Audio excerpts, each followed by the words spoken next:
Hello aspirants, इससे पिछली video में आपने देखा कि हमने डिस्कस किया था ओशन सीक्वेस्ट्रेशन के बारे में और मैंने डिफरेंट मैकेनिज्म को डिस्कस किया था कि किस तरीके से हम ओशन में एज वेल एज आपके सरफेस पे टेरेस्ट्रियल जो आपका है सरफेस, वहाँ पे हम कार्बन को इंड्यूस कर सकते हैं, कार्बन को इंजेक्ट कर सकते हैं, जिसकी वजह से हम लंबे समय तक उसको स्टोर कर पाएंगे। तो जो हार्मफुल इफेक्ट हैं आपके कार्बन डाइऑक्साइड के, वो क्या करेंगे, हम उसको रिड्यूस करेंगे। ठीक है, अब इसी सीरीज़ में आगे जो पार्ट है आपका, वो है आपका टेरेस्ट्रियल सीक्वेस्ट्रेशन। आपको पता होगा टेरेस्ट्रियल सीक्वेस्ट्रेशन ये बहुत ज़्यादा मतलब अच्छा है और ये बहुत ज़्यादा इम्पॉर्टेंट भी है हमारे लिए, एज वेल एज जो जितने भी आपके एनिमल किंगडम में आपके ऑर्गेनिजम्स हैं उनके लिए बहुत ज़्यादा इम्पॉर्टेंट है। क्योंकि आपको ऑलरेडी हम पहले प्रीवियस वीडियोस में बता चुके हैं कि कार्बन डाइऑक्साइड तो आपके अर्थ एटमॉस्फेयर पर रहेगी, क्योंकि उसका होना बहुत ज़्यादा ज़रूरी है। क्योंकि कार्बन डाइऑक्साइड क्या करती है, ये आपके जो एवरेज टेम्परेचर है ना अर्थ का, उसको मेंटेन करके रखती है। अगर कार्बन डाइऑक्साइड नहीं होगी, ग्रीन हाउस गैसेस नहीं होंगी एक सर्टेन अमाउंट में, तो क्या होगा, जो आपकी अर्थ है वो क्या हो जाएगी, फ्रोज़न हो जाएगी। अगर वो अर्थ फ्रोज़न हो जाएगी तो क्या हो जाएगा, यहाँ पे लाइफ पॉसिबल नहीं होगी। तो लाइफ को मेंटेन करने के लिए आपका एक एवरेज अमाउंट में जो आपकी ग्रीन हाउस गैसेज है उनका एटमॉस्फेयर में होना ज़रूरी है। लेकिन आफ्टर इंडस्ट्रियलाइजेशन ये क्या हो रहा है, ये जो इनका एमिशन है ग्रीन हाउस गैसेस का, वो बहुत ज़्यादा बढ़ता जा रहा है, जिसकी वजह से क्या हो रहा है, क्लाइमेट चेंज हो रहा है ना। और क्लाइमेट चेंज की वजह से बहुत सारी चीज़ें आपके जो नेचुरल फेनोमेना है वो सारे क्या हो गए हैं, डिस्टर्ब हो गए हैं। और वो अगर डिस्टर्ब हो गए हैं तो उनका इम्पैक्ट क्या कर रहा है, ऑटोमेटिकली वो हम ऑर्गेनिजम्स के, है ना, डिफरेंट ऑर्गेनिजम्स हम ह्यूमन्स के ऊपर ही तो पड़ रहा है। ठीक है, तो इसीलिए कहा जा रहा है कि जो अब जो मैं टॉपिक आपको बताऊँगी और जो पॉइंट मैं आपके साथ डिस्कस करूँगी वो है आपका, क्या है आपका, ये है आपका टेरेस्ट्रियल कार्बन सीक्वेस्ट्रेशन। इसमें क्या होगा कि ज़्यादा से ज़्यादा आप क्या करेंगे, ट्रीज़ लगाइए, है ना। एफॉरेस्टेशन को प्रमोट किया जाएगा यहाँ पे। इसलिए आप देखोगे 5 जून जो क्लाइमेट डे होता है, वर्ल्ड इन्वायरमेंट डे जो है आपका 5 जून, वहाँ पे क्या बोला जाता है कि आप उस दिन देखोगे, आप जनरली सब लोग ट्रीज़ लगा रहे होते हैं, है ना, प्लांट लगा रहे होते हैं, प्लांटिंग कर रहे होते हैं। प्लांटेशन उस दिन ज़्यादा प्रमोट किया जाता है, अवेयरनेस स्प्रेड की जाती है कि ज़्यादा से ज़्यादा पेड़ पौधे लगाइए, उनका ध्यान रखिए, है ना, प्रॉपर अमाउंट में उनको वाटर प्रोवाइड करिए, क्योंकि वाटर ज़रूरी है आपके फोटोसिंथेसिस के प्रोसेस के लिए, है ना। तो ये क्या हो रहा है, ये हम क्यों कर रहे हैं, इसके पीछे का रीज़न क्या है। देखिए, इसके पीछे का रीज़न क्या है, जो भी चीज़ें आप करते हैं ना उसके पीछे कहीं ना कहीं एक साइंटिफिक रीज़न भी होता है। एक एथिकल रीज़न तो होगा ही होगा, लेकिन एक साइंटिफिक रीज़न ये होगा कि अगर हम जितने ज़्यादा से ज़्यादा ट्रीज़ लगाएंगे, जितने ज़्यादा से ज़्यादा हम प्लांट लगाएंगे, तो क्या होगा कि जो एटमॉस्फेयर में आपकी कार्बन डाइऑक्साइड इतनी ज़्यादा अमाउंट में प्रेजेंट है ना स्टूडेंट्स, तो वो क्या करेंगे, जो आपके जो प्लांट्स होते हैं वो उसको क्या करेंगे, यूज़ करेंगे ना, उसको वो कंज्यूम करेंगे। कंज्यूम क्यों करेंगे, क्योंकि उन्हें फोटोसिंथेसिस का प्रोसेस करना है। अगर फोटोसिंथेसिस का प्रोसेस नहीं होगा तो प्लांट्स आपके क्या करेंगे, वो ग्रो नहीं कर पाएंगे, है ना, उनमें उनकी ग्रोथ नहीं हो पाएगी। तो प्लांट जो हैं वो क्या करेंगे, कार्बन डाइऑक्साइड को यूज़ करेंगे। अब वो कार्बन डाइऑक्साइड को यूज़ करेंगे तो बदले में क्या करेंगे, वो बदले में हमें क्या करेंगे, वो हमें ऑक्सीजन भी तो प्रोवाइड करेंगे ना। और जितने भी ऑर्गेनिजम्स हैं सबको ज़िंदा रहने के लिए ऑक्सीजन की ज़रूरत है ना। ऑक्सीजन नहीं होगा तो क्या होगा, हम खाने के बिना रह सकते हैं, हम पानी भी 1-2 दिन 1 हफ्ते तक नहीं पिएंगे तो भी हम रह लेंगे, कुछ टाइम तक हम सर्वाइव कर लेंगे। अगर ऑक्सीजन नहीं मिली आपको विदिन अ सेकेंड, आप सर्वाइव नहीं कर पाओगे। 1 मिनट भी आपके लिए बिना ऑक्सीजन के रहना बहुत मुश्किल है, क्योंकि ऑक्सीजन हमारी क्या है, सबसे मोस्ट इम्पॉर्टेंट नीड है ना। और अगर हम ये पेड़ पौधों की, प्लांट्स की डिफॉरेस्टेशन करते चले जाएंगे, इनकी कटिंग करते चले जाएंगे, तो क्या होगा, जो प्लांट्स की क्वांटिटी है, जो प्लांट्स आपके अवेलेबल हैं, वो ख़त्म हो जाएंगे और इनकी वजह से क्या होगा, ऑक्सीजन भी नहीं मिलेगी ना आपको। इसके अलावा जो आपके जो ये प्लांट्स होते हैं, जो ट्रीज़ वगैरह हम लगाते हैं, आपने देखा होगा स्कूल के आसपास क्या होता है। अगर आप कभी किसी स्कूल, मतलब स्कूल तो सभी गए होंगे, स्कूल हो गए या बड़ी बड़ी जो भी आपकी ऑफिस वगैरह होंगे, आपने देखा होगा उनके आसपास ना ट्रीज़ वगैरह लगे होते हैं, है ना। ट्रीज़ से उनकी सराउंडिंग होती है। क्यों होती है, कभी आपने सोचा क्यों होती है, बताओ। जो ट्रीज़ होते हैं बेटा, ये ट्रीज़ के अंदर एक प्रॉपर्टी ये नहीं होती कि ये सिर्फ हमें इनके बाई प्रोडक्ट को हम यूज़ करते हैं, हम बाई प्रोडक्ट को खाते हैं, है ना। जो कि प्लांट्स में जो भी आपका वेजिटेबल्स या फ्रूट ग्रो करेंगे वो तो हम खाएंगे। इसके अलावा ये जो जितने भी आपके हर्बीवोरस हैं वो उसको कंज्यूम करेंगे, है ना, प्लांट लीव्स वगैरह को। तो प्लांट्स हमें कई तरह से हमें फ़ायदा पहुँचाता है। एक तो ऑक्सीजन प्रोड्यूस करेगा, है ना, वो हमारे लिए बहुत ज़रूरी है ना, एकदम उसके बिना जीवन नामुमकिन है। दूसरी चीज़ क्या करेगा, इसके जो प्लांट्स के प्रोडक्ट होंगे उनको भी हम कंज्यूम करेंगे, उनको भी हम यूज़ करेंगे।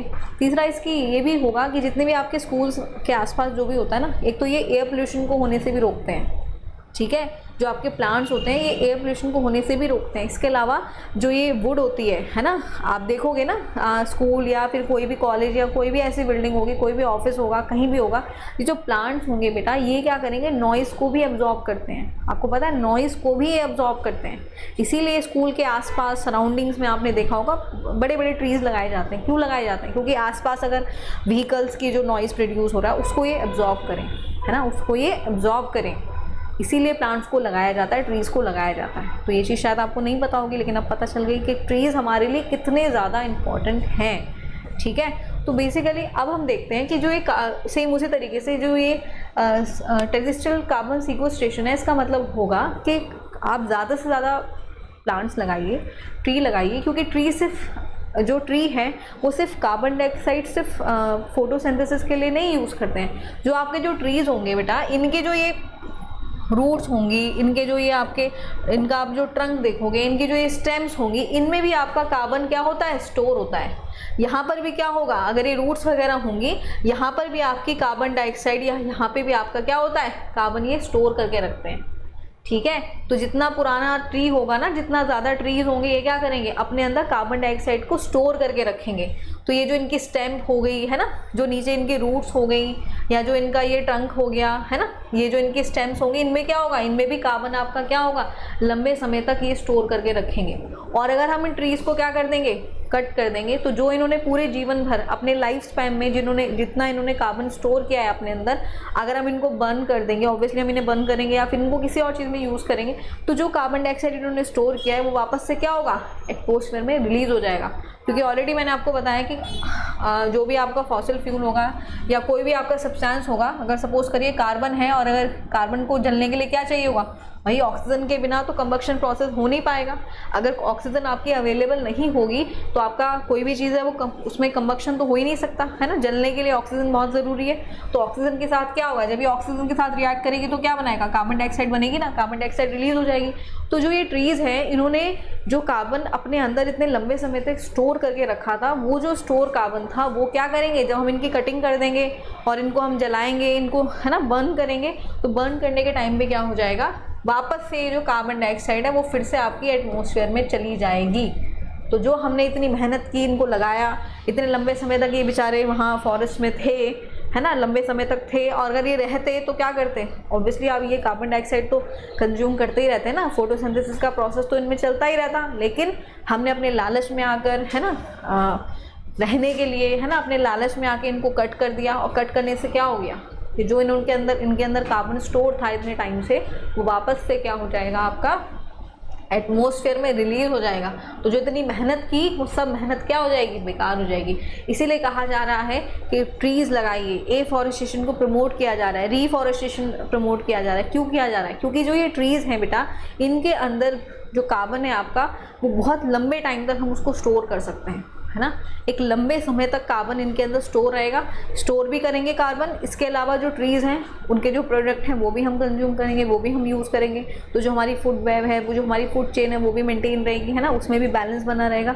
इसी को बोला जाता है आपका, ये जो पूरा प्रोसेस जो मैंने आपको बताया, जो बातें बताई, ये सारी आती हैं आपकी टेरेस्ट्रियल कार्बन सीक्वेस्ट्रेशन के अंदर। ठीक है, तो क्योंकि जो आपकी ये जो चीज़ मैंने अभी आपको बताई सिंपली, कि अगर हम पेड़ पौधे लगाएंगे ज़्यादा तो क्या होंगे, ट्रीज़ आपके ऑलरेडी क्या करेंगे, कार्बन डाइऑक्साइड को मतलब क्या करेंगे, स्टोर करके रखेंगे। इसके अलावा जो सॉइल होती है आपकी, सॉइल के अंदर भी क्या होती है, कार्बन डाइऑक्साइड क्या होती है, जो आपके वहाँ पे बैक्टीरियाज होंगे, है ना, जो ये डेड प्लांट्स हो जाते हैं आपके, एनिमल्स हो जाते हैं, है ना, जिनकी डेथ हो जाती है, ऑर्गेनिज्म, उनको डिकम्पोज करने के लिए जो बैक्टीरिया होते हैं वो भी क्या करते हैं, आपकी कार्बन डाइऑक्साइड को यूज़ करेंगे ना। अगर वहाँ पे एनारोबिक रिएक्शन होती है तो कार्बन डाइऑक्साइड वो यूज़ करेंगे, है ना। तो वहाँ पे भी क्या हो जाएगा, बेसिकली सॉइल के अंदर भी आपकी क्या होगी, कार्बन डाइऑक्साइड क्या होगी, आपकी स्टोर होगी। तो ये सारा चीज़ें क्या कहलाएंगी, ये सब चीज़ें आएंगी आपकी टेरेस्ट्रियल कार्बन सीक्वेस्ट्रेशन के अंदर। ठीक है, यहाँ पे सिंपली ये डेफिनेशन दी हुई है, बताया गया है कि जो चीज़ मैंने अभी आपको बोली कि किस तरीके से आपका जो प्लांट्स हैं, जो ट्रीज़ हैं, वो अपने अंदर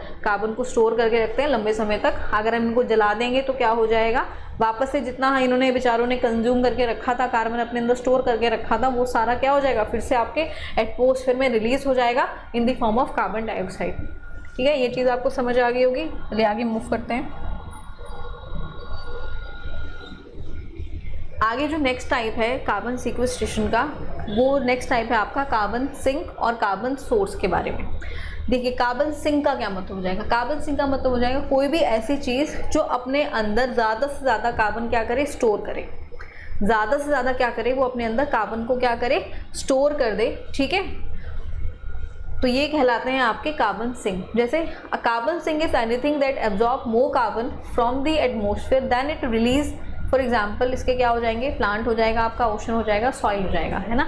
तो कार्बन डाइऑक्साइड जितनी ज़्यादा क्या करें, वो अपने अंदर एब्जॉर्प्शन उनके अंदर ज़्यादा हो और वो रिलीज़ कम करें, वही चीज़ कहलाती है आपकी कार्बन सिंक। वही आएंगे आपके कार्बन सिंक कैटेगरी में, ठीक है।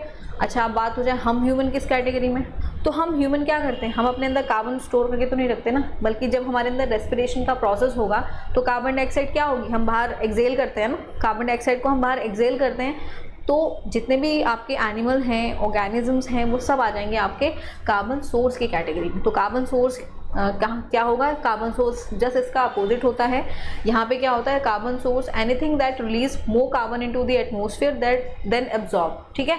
इतनी वो रिलीज करेगा, ज़्यादा वो रिलीज करेगा बजाय उसको एब्जॉर्ब करने के। तो इसमें आपके जैसे हो सकता है आपका burning of fossil fuel, volcanic eruption. इसके अलावा हम ह्यूमंस भी इसी कैटेगरी में आते हैं, क्योंकि हम भी क्या करते हैं, कार्बन डाइऑक्साइड को एक्सेल करते हैं। हम अपने अंदर स्टोर करके तो नहीं रखते, कार्बन डाइऑक्साइड को क्या करेंगे, हम भी तो एक्सेल करेंगे ना। We are also come in the category of carbon source, ठीक है। ये चीज़ आपको समझ आ गई। एक बार मैं फिर से यहाँ पे देखो डायग्राम के थ्रू देख सकते हो आप। कार्बन सिंक यानी जो आपके ये आपके जो प्लांट है ये क्या करेगा, कार्बन को क्या करेगा, अभी बताया था फोटोसिंथेसिस में यूज़ करेगा ना कार्बन को, कार्बन डाइऑक्साइड को फोटोसिंथेसिस में यूज़ करेगा, ठीक है। इसके अलावा जो रूट्स होंगी, तो यहाँ पे नीचे माइक्रोबियल जो नीचे आपके माइक्रोबियल बैक्टीरिया होंगे जो डिकम्पोज कर रहे होंगे, है ना, वो भी क्या करेंगे, कार्बन डाइऑक्साइड को यूज़ करेंगे, है ना। कार्बन डाइऑक्साइड को यूज़ करेंगे तो बेसिकली क्या हो जाएगा, तो यहाँ पे जो आपके पेड़ हैं रूट्स में भी क्या होगा, आपका रेस्पिरेशन होगा। जब रेस्पिरेशन होता है तो क्या होता है, यहाँ से भी क्या होता है, थोड़ा सा कार्बन डाइऑक्साइड बाहर रिलीज़ होगा। बाहर जो रिलीज़ होगा फिर से उसको क्या होगा, जो ये प्लांट्स है उसको क्या करेंगे, फिर से कंज्यूम कर लेंगे, है ना। और ये प्लांट्स कंज्यूम कर लेंगे तो क्या होगा, फिर से ये क्या करेंगे, फोटोसिंथेसिस का प्रोसेस करेंगे। इसके अलावा अभी मैंने आपको बताया कि जो ये प्लांट्स की जो आपकी रूट्स होंगी, जो भी इनकी स्टेम्स होंगी, जो भी इनमें ट्रंक होगा, वो क्या करेगा, वो भी कार्बन को क्या करेगा, स्टोर करके रखेगा। तो इसके अलावा ओशंस हैं आपके, अभी इतना डिटेल में आपको ऑलरेडी प्रीवियस वीडियो में बताया कि ओशंस भी क्या है, कार्बन सिंक हैं। वो भी एक एग्जाम्पल है किसका, कार्बन सिंक का, क्योंकि वो क्या कर रहे हैं, वो भी कार्बन डाइऑक्साइड को एब्जॉर्ब कर रहे हैं। ओशन में भी आपकी डिजोल्व फॉर्म में कार्बन डाइऑक्साइड अवेलेबल है, ठीक है। इसके अलावा मिट्टी में भी आपकी कार्बन डाइऑक्साइड है, क्योंकि वहाँ पे बैक्टीरियाज हैं, वो भी क्या कर रहे हैं, उसको यूज़ कर रहे हैं, ठीक है। अच्छा सोर्स की बात करेंगे तो वही चीज़ है कि जो इन्होंने एब्जॉर्ब किया था वही ये क्या करेंगे, उसको ये रिलीज़ भी करेंगे ना। प्लांट्स में भी क्या होता है, रेस्पिरेशन का प्रोसेस होता है, तो वहाँ पे भी क्या होता है, आपकी कार्बन डाइऑक्साइड रिलीज होती है ना। जो सॉइल है उसमें जो बैक्टीरियाज होंगे, है ना, वो क्या करेंगे, वो भी क्या करेंगे, आपका कार्बन डाइऑक्साइड को एक्सेल आउट करेंगे ना, ठीक है। इसके अलावा हम ह्यूमंस बीइंग्स भी क्या आते हैं, वो भी सोर्स की कैटेगरी में। हम लोग क्या आएंगे, सोर्स ये तो हैं, हम भी क्या करेंगे, कार्बन डाइऑक्साइड को क्या करेंगे, एक्सेल आउट करते हैं ना। इसके अलावा जितने भी फॉसिल फ्यूल को आप बर्न करोगे, तो अगर बर्निंग होगी फॉसिल फ्यूल की तब भी क्या होगा, आपका कार्बन डाइऑक्साइड रिलीज होगी, ठीक है। इसके अलावा वोल्केनिक इरप्शन जब भी होगा तब भी क्या होगा, कार्बन डाइऑक्साइड रिलीज होगी। इसके अलावा बहुत सारी चीज़ें भी वहाँ पे रिलीज होती हैं जब वोल्केनिक इरप्शन होता है। तो ये सारे एग्जांपल्स हैं आपके कार्बन सोर्स के। आप आई होप कि आपको कार्बन सोर्स और कार्बन सिंक में मीनिंग समझ आ गया होगा, ठीक है। अगर नहीं आया तो मैं एक बार फिर से ब्रीफली बता देती हूँ। अगर कुछ बच्चों को नहीं आया होगा तो देखिए बेटा, बहुत ही सिंपल लैंग्वेज में कार्बन सिंक क्या होंगे, ये क्या करेंगे, अपने अंदर कार्बन को, इनके अंदर टेंडेंसी होगी मैक्सिमम अमाउंट में कार्बन को क्या कर सकते हैं, स्टोर कर सकते हैं, ठीक है। इनकी जो स्टोरिंग कैपेसिटी होगी वो ज़्यादा होगी, ठीक है। इनकी जो स्टोरिंग कैपेसिटी होगी बेटा वो ज़्यादा होगी, ठीक है। और जो आपके ये सोर्स होंगे ना, इनकी स्टोरिंग कैपेसिटी कम होगी, है ना। इनके कंपेयर में ये जैसे इनके अपोजिट होंगे, इनकी स्टोरिंग कैपेसिटी कम होगी। इसके अलावा ये रिलीज ज़्यादा करेंगे कार्बन डाइऑक्साइड, ये बेचारे एब्जॉर्ब ज़्यादा करेंगे। जो कार्बन सिंक होते हैं, दो चीज़ें याद रख लो, सिंपल दो चीज़ें आप अपने माइंड में याद रखिए। पहली चीज़, जो कार्बन सिंक होगी इनके अंदर एब्जॉर्प्शन ज़्यादा होगा, ठीक है। ये क्या करेंगे, आपका एब्जॉर्ब ज़्यादा करेंगे, ठीक है। ये आपके इनके अंदर एब्जॉर्प्शन ज़्यादा होगा, किसका, कार्बन डाइऑक्साइड का, ठीक है। कार्बन डाइऑक्साइड का एब्जॉर्प्शन इनके अंदर ज़्यादा होगा, इसके अलावा स्टोर भी करके रखेंगे ये अपने अंदर, है ना, स्टोरिंग कैपेसिटी भी इनके अंदर ज़्यादा होगी, तो स्टोर भी ज़्यादा करके रखेंगे। एग्जाम्पल के तौर पे देख लो, प्लांट हो गया आपका, ओशन हो गया, सॉइल हो गया, ठीक है।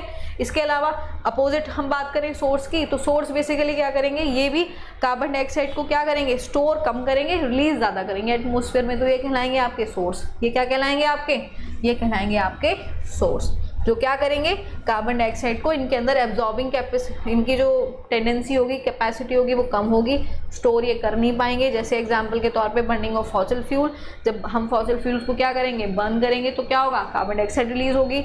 वोल्केनिक इरप्शन जब होगा तब भी क्या होगा, आपका कार्बन डाइऑक्साइड रिलीज होगी, ठीक है। तो दो चीज़ें आपको क्लियर आउट हो गई कि कार्बन सिंक क्या होता है, कार्बन सोर्स क्या होता है, ठीक है। अब आप इसमें डिस्टिंग्विश कर पाएंगे कि what is carbon sink and what is carbon source.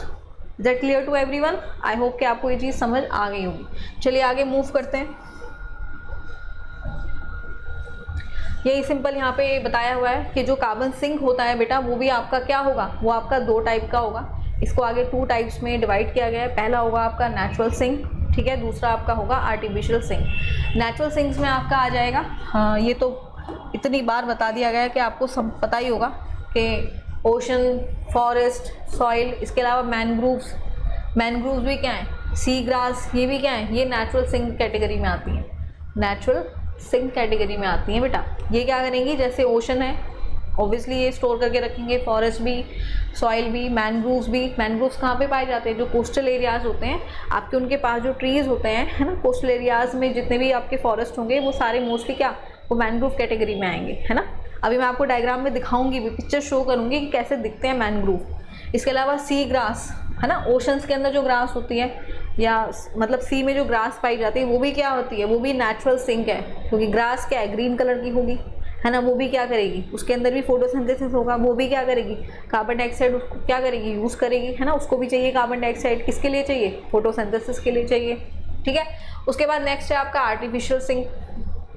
Artificial sink में जो हमने पहले ही पढ़ लिया था कार्बन सीक्वेस्ट्रेशन के टाइम पे, कि जो खाली माइंस हैं, है ना, जो अनमिनरल माइंस हैं, जिसमें से हमने मिनरल एक्सट्रैक्ट कर लिया है ना, मिनरल जिसमें से हमने निकाल लिया है, या डिप्लीटेड ऑयल रिजर्व्स हैं, है ना, जहाँ से ऑयल निकाला जा चुका है, तो वो आपके क्या कहलाएंगे, वो कहलाएंगे आर्टिफिशियल सिंक। क्योंकि हम जो डिप्लीटेड जगह है, जो अनमिनरल माइंस हैं, उनके अंदर हम क्या कर सकते हैं, उनके अंदर हम जो बाहर एटमॉस्फेयर में कार्बन डाइऑक्साइड है, या फिर जो इंडस्ट्री से कार्बन डाइऑक्साइड रिलीज हो रही है, उसको हम क्या कर सकते हैं बेटा, यहाँ पे हम उसको स्टोर कर सकते हैं, ठीक है, उसको हम यहाँ पे स्टोर कर लेंगे। तो ये बेसिकली आपके एग्जाम्पल्स हैं किसके, आर्टिफिशियल सिंक के। आई होप ये चीज़ आपको क्लियर हो गई होगी। आपके जो कार्बन सिंक है वो दो तरह का होता है। तो पहला हो जाएगा आपका नेचुरल सिंक, जिसमें आपके ओशन, प्लांट, सी, मैनग्रूव, सी ग्रास, ये सब इस कैटेगरी के अंदर आ जाएंगे। दूसरा आपका आर्टिफिशियल सिंक, जिसमें आपके डिप्लीटेड ऑयल रिजर्व्स, इसके अलावा अनमिनरल माइंस, है ना, जहाँ से हम ऑलरेडी मिनरल को एक्सट्रैक्ट कर चुके हैं, तो वो जगह खाली हो गई है, उस जगह के अंदर क्या है, वहाँ पे हम कार्बन डाइऑक्साइड को स्टोर कर सकते हैं, तो वो कहलाएंगे आपके आर्टिफिशियल सिंक। आई होप ये चीज़ आपको क्लियर हो गई होगी। चलिए आगे मूव करते हैं।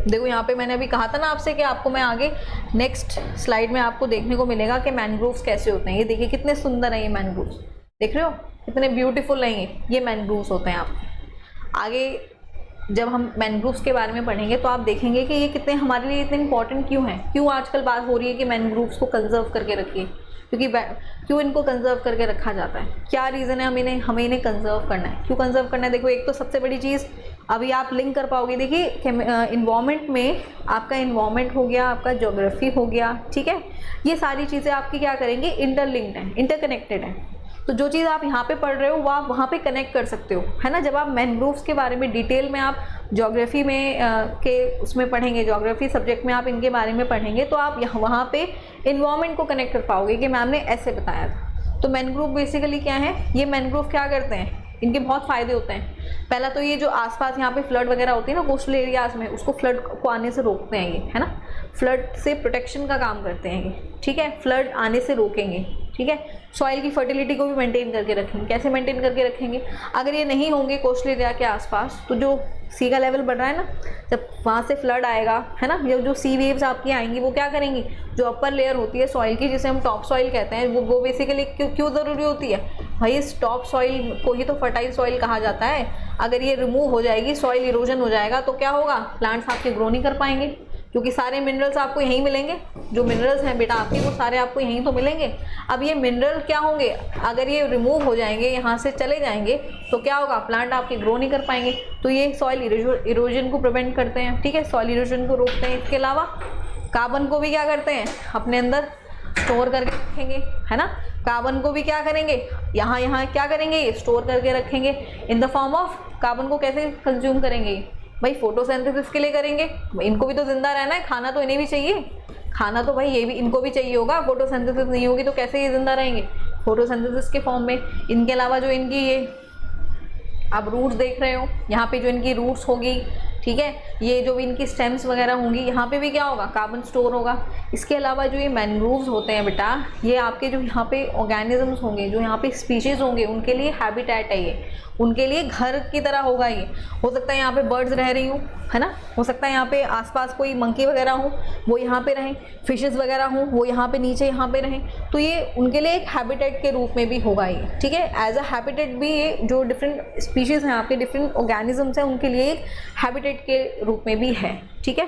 तो देखिए कि मैनग्रोव्स के कितने ज़्यादा फ़ायदे हैं, है ना। मैनग्रोव बहुत सारी चीज़ों में आपके लिए, हमारे लिए बेनिफिशियल है। तो ये आप यहाँ से मतलब इनका बेनिफिट आप देख सकते हैं। इसके अलावा जो ओशन में आपकी सी ग्रास है, ये जो सी ग्रास आप देख रहे हो ना ओशन के अंदर, ये भी क्या करती है भाई, जो चीज़ आपको ग्रीन दिखेगी, क्लोरोफिल तो है ही उसके अंदर, और जो चीज़ ग्रीन है वो फोटोसिंथेसिस तो करेगी। जो चीज़ मतलब ऐसा नहीं कि तुम बोलने लग जाओ कि ऑर्गेनिज्म भी ग्रीन कलर के होंगे तो क्या उनमें भी फोटोसिंथेसिस होगा, उनमें फोटोसिंथेसिस नहीं होगा। मतलब प्लांट्स की बात हो रही है, तो प्लांट्स में क्या होता है, आपका फोटोसिंथेसिस होगा ही होगा, क्योंकि प्लांट्स क्या होते हैं, प्लांट्स आपके बेटा ऑटोट्रॉफिक इन नेचर होते हैं ना। ऑटोट्रॉफिक है तो क्या मतलब है, अपना खाना खुद बनाएंगे, है ना।